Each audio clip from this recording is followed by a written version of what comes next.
Ouais, ça c'est comme Ikunda, comme on dit le hangar. Où il a oublié, on dit que péage automatique.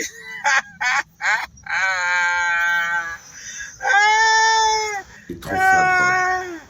Je suis la route de Bala, en train d'aller à Bafoussam. Nganou, Nganou, Nganou, je t'ai appelé combien de fois? Tu es fort. Le fait, péage automatique, Mina, Mina.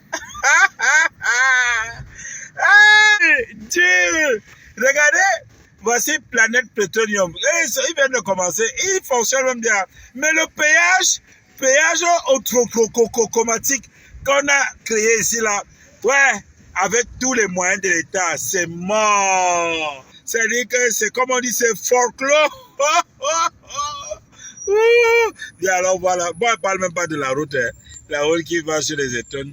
Parce qu'après chez les Étonnes, après Bafiala, hein, la route est Nyanga, mais du centre jusqu'à Bafia. Mais qu'est-ce qui lui fait rire? Pourquoi il trouve ça drôle? Je comprends pas. Lui, il est un supporter de Paul Biya. Pourquoi il rit quoi? Je comprends parce que... Qu'est-ce qu'il trouve de drôle? C'est la honte peut-être. Peut-être c'est la honte, il rit de honte, je n'en sais rien.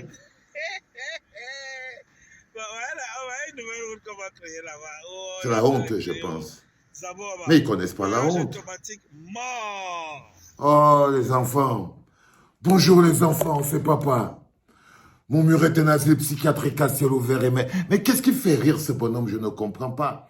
Là, vous voyez les enfants, vous êtes sur un tronçon. Quand vous dites que c'est vous, si vous ne pouvez pas stopper ça, c'est que c'est de votre faute. Vous êtes sur un tronçon qui avait été prévu économique, c'est-à-dire qu'on a pris de l'argent, on a fabriqué un péage. Et quelques temps avant le péage, les mecs de pétrole, il y a aussi une société de pétrole qui a compris que non, ok, je vais mettre ma société de pétrole aussi à côté. Ça, c'est privé. Les autres, les fonds de l'État avec les cotisations et tout. Les bonhommes du pétrole, eux, ils ont déjà fini de construire leur truc, jusqu'on vend déjà le pétrole là-dedans.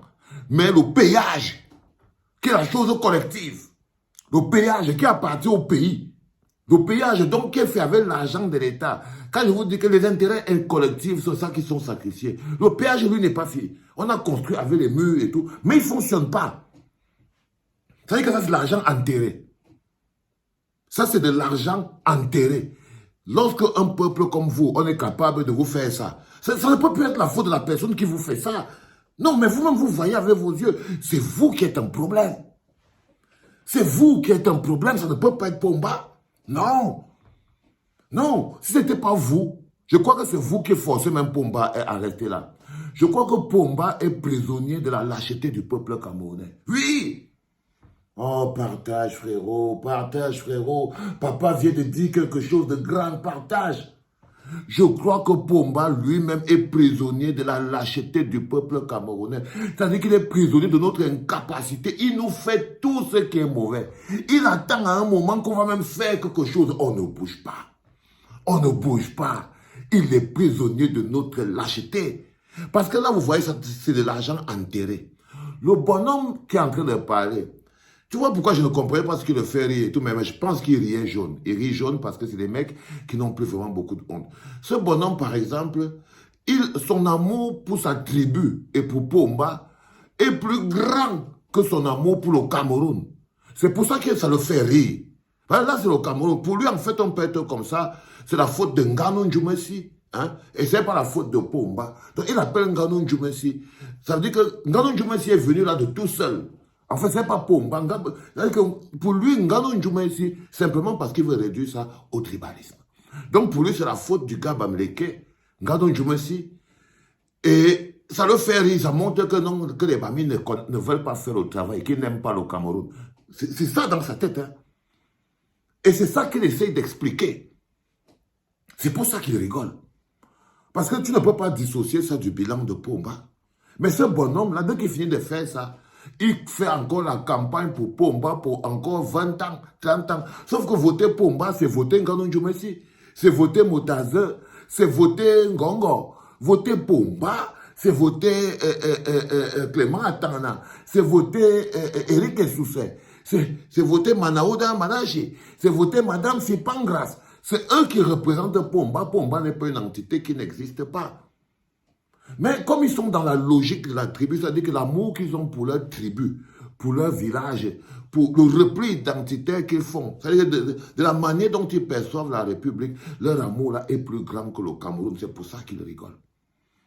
C'est pour ça qu'ils rigolent. Ils rigolent, je ne sais pas s'ils rigolent de honte ou ils rigolent de quoi.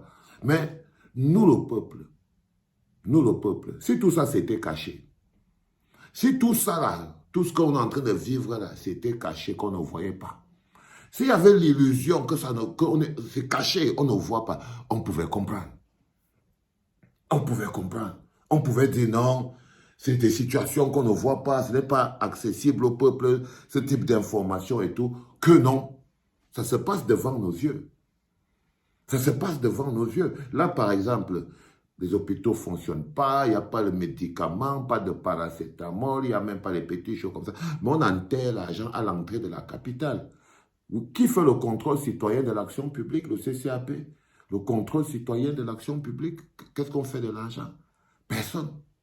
Personne ne fait le contrôle citoyen de l'action publique. Personne. On est là. C'est l'argent de l'État, c'est pour que personne n'est concerné. Sauf que ce sont nos routes. Quelque part plus loin, un mec privé, avec moins de financement, organise une station à essence. Lui, sa station fonctionne déjà, mais le péage ne fonctionne pas. Ça veut dire que quand l'intérêt individuel, c'est l'intérêt individuel et au-dessus de l'intérêt collectif. C'est dimanche, les enfants, c'est la messe, papa ouvre l'église à 7 heures. C'est l'intérêt individuel qui est au-delà de l'intérêt collectif. Quand vous serez à l'église ce matin et que vous serez en train de prier, bon Dieu, priez le Seigneur qu'il fasse que l'intérêt individuel arrête d'être déprimé devant l'intérêt collectif. Demandez au Seigneur qu'il touche vos cœurs et qu'il pousse l'intérêt collectif à prendre plus de place dans vos cœurs. Parce que là, vous voyez par exemple le péage intérêt collectif. Ça ne fonctionne pas. Argent enterré, personne ne discute. À côté, c'est un gars du RDPC aussi qui a chopé le marché. Il a dit, moi, je vais faire ma station à essence là. Lui, sa station fonctionne déjà. Toujours avec le même agent de vol, toujours du gouvernement et tout. Mais comme c'est peut-être pour lui privé, ça fonctionne déjà. Mais comme le péage, c'est pour l'État, globalement et tout, c'était vraiment un truc pour tromper. Ça ne fonctionne pas. Mais vous devez venir le stopper. Vous ne le stoppez pas. Donc, en fait, on peut dire avec certitude qu'en fait, Paul Biya, en fait, Pomba est prisonnier. Il est prisonnier de la lâcheté du peuple camerounais. Conclusion. Bon dimanche les enfants. C'était papa.